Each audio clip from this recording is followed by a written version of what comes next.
Menant directement à la place Vendôme, la rue de la Paix s'est elle aussi attirée les bonnes grâces des plus grandes maisons de luxe. Au numéro 12, la nouvelle boutique d'une jeune maison de joaillerie française, Goralska.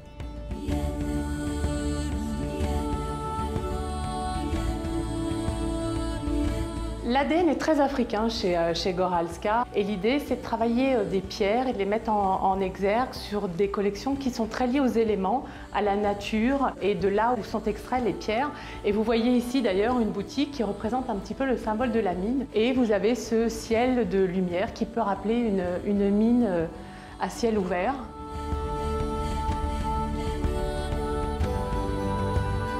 Dans les vitrines, des créations tout aussi splendides qu'inattendues. Car si les pierres taillées y trouvent bonne place, les diamants bruts semblent avoir également leur mot à dire dans ces collections, griffées Goralska.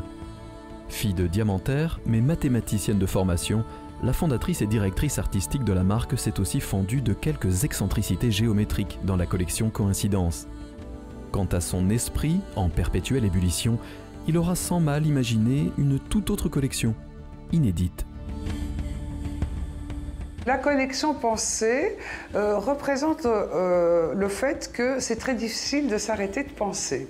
Donc la bague pensée, qui était la première pièce de la collection, est ronde et il y a une perle qui circule à l'intérieur et qui ne peut jamais s'arrêter de tourner comme la pensée. Porteuse d'un message fort, certaines pièces nous racontent une histoire, parfois douloureuse. Corinne Evans revient sur les chemins tortueux qui l'ont menée à créer son labyrinthe de l'âme.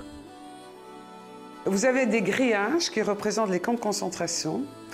Vous retrouvez des larmes. Seulement les gens qui ont vécu cette histoire, et même les générations d'après, ont très difficile de parler de ça. Et pour ça, elles doivent... C'est comme traverser une rivière. Il faut passer un cap. Et quand vous arrivez à traverser cette rivière, vous arrivez à pleurer et à vous exprimer et à trouver finalement la lumière en vous. La lumière est représentée par une pierre, bien évidemment.